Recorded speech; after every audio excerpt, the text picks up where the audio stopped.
YouTube. The next step on my bad boy is checking the rocker arms to make sure everything's good here with the rocker arms, the shaft, and the side clearance. And in order to do that, the manual. So before I take them apart, I'm going to check the end clearance. It says it should be 3 to 13 thousandths. To check that, simple enough. I have a 3 thousandths feeler gauge. Slips right in, no problem there. Slips in, no problem there. Now I'm just going to go right to 13 thousandths. You can see 13 does not slip in either one. So 4 does not fit in on that one, and 4 fits in on this one. So this one's at 3 and this one's at 4. That's within spec, and that's great. This is the way the rocker box sits on the engine. This is the left side of the bike, right side of the bike. You push the shafts from left to right to get them out. The way I do that is I take a 3/8 extension, and you can see I use a very small hammer. I tip it up on the side like this. Once I get it about an inch out, I just put the extension in and tap it out the rest of the way. Want to make sure when you're doing this that you don't accidentally hit the bushing on the rocker shaft, so I kind of keep it up a little bit. And there it is out. Now I'm looking at this, and I really don't see any wear. When you put it back in, you have to make sure that you get this cut out in the shaft in line with this hole like this, because when the bolt goes down to bolt this on, it holds the shaft in place. So now that I have this apart, after I tapped it out, I'm going to check the shaft. Now these brass bushings that it rides on only go about 3/4 of an inch from each end of the rocker. So I'm going to check the shaft. Right here you can see where it's polished, so that's where you want to check for wear. To get the exact size, you go in the middle because it's never been worn there, and then you can see how much wear is in these spots. To check it, I'm going to use a micrometer. You can use a vernier caliper. So that reading is 0.553 thousandths of an inch. Now I'm going to check it on the polished spots, and it has about the same drag. I'm going to check it on the other side at the polished spot. And you want to go all the way around, but really where it's polished is where it's really seen the most wear. And that's about the same drag. So there's no wear on this shaft. I wouldn't expect there to be. There's less than 30,000 miles on the bike. So that shaft looks good. Now I'm going to check the bushings in the rocker arm. I'm going to use this expanding T. So to use this, you close it up, and then you tighten the piece on the bottom, and that keeps it closed. You put it in here. You let it expand by loosening it. You snug it up a little bit while it's cocked, and then you just rock it back and forth, and you just want to check it.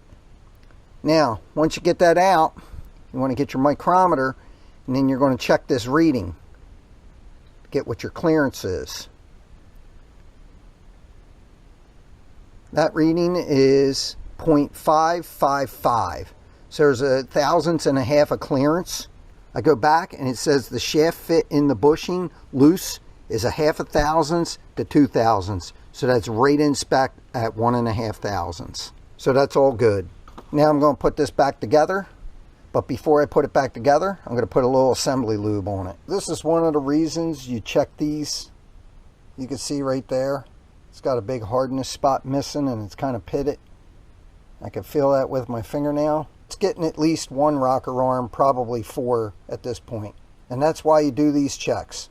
One I got is made by Sifton. The OEM part number is 17360-83, and the part number for this is 11-95-11. So anytime you get new parts, you definitely want to check them before you put them in. So I will check the inner diameters on the bushings to make sure that the clearance is right. And I'm going to put this in, and it'll be no different than the other ones I checked. First I'm going to give it a wipe, make sure everything's clean. I'm going to spray the rocker arms out with a little brake clean. They look to be very clean inside. Now I take the rag with brake clean on it, and I just kind of run it down in there, being careful not to hit the bushings.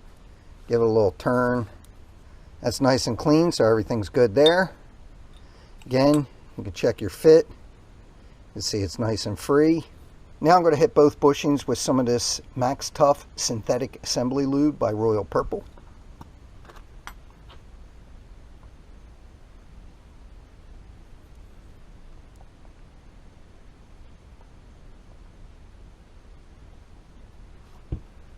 I'll just take my finger and run that around in there on both sides. Before you put it in, you want to put a little assembly lube here. Doesn't need much, just a small little lap. That way none of it's dry when you're putting it together. And I'll drop another little drop in it after I get it together. So to get the shaft in a little easier, I'm just going to hit it with a little WD-40 right here.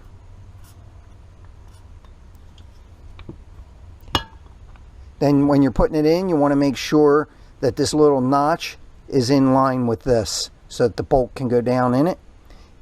Essentially goes like that. You can see it slides in real nice and easy. Now I use a flashlight to get the alignment right. And you just have to give it a little tap.